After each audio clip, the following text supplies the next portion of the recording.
Dear friends, welcome to this episode of CNS Viewpoint. Today we are going to discuss about a news which raised more questions than it gave answers to me.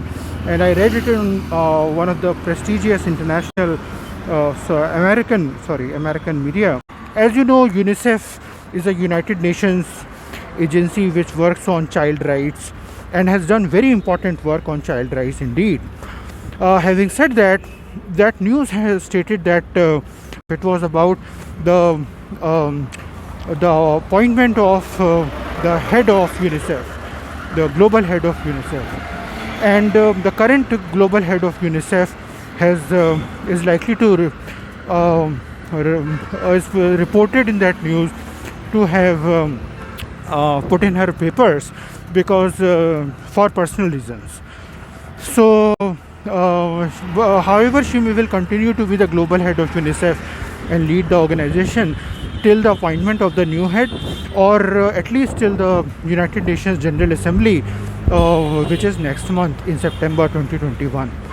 So, this news was about that a person who has played a very key role in the election campaign of US President Joe Biden, and currently also she is part of Joe Biden's presidential secretariat in the US.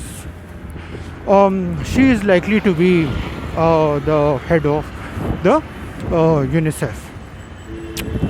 So, and that news had one more very important point which was even more concerning for me, and that was about that UNICEF, the international head of the global head of UNICEF, has always been an American citizen,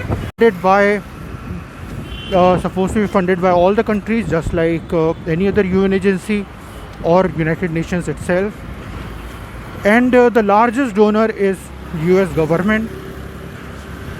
So, and all the the global heads of UNICEF have so far been American as per that news, American citizens.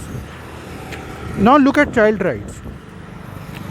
The United Nations Convention for the Protection of the Rights of the Child has been ratified by all the countries on the planet except one, and that one country is United States of America.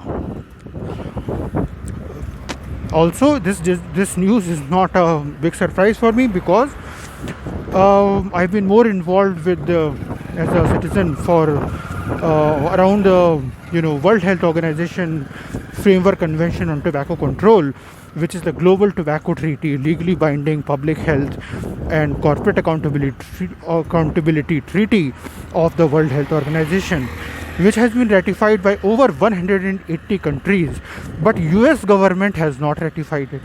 And the US country has the biggest tobacco corporations on the planet. For example, Philip Morris, which is the biggest tobacco company in the world, was an American company, and now it has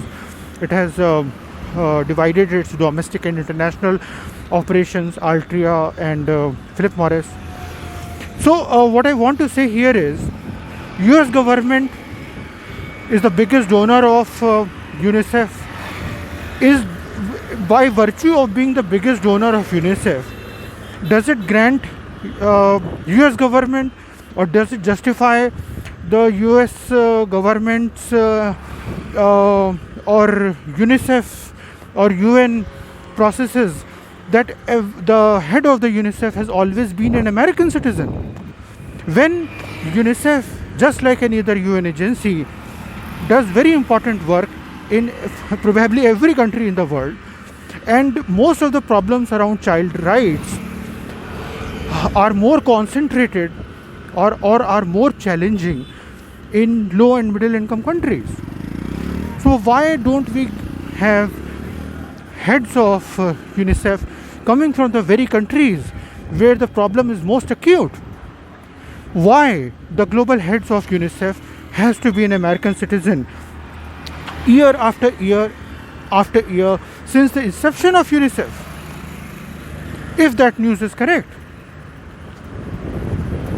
So this is extremely disturbing, because just by the virtue of being having the fattest purse or being the biggest donor of an agency, the whole process of where the way the decision making happens in the UN is getting under a scanner, and serious questions are being have to be raised, questioning the how fair, justified, transparent, participatory are the processes and decision makings of the United Nations. If every country has one vote, as in the United Nations processes, UN processes, then are some more equal than others?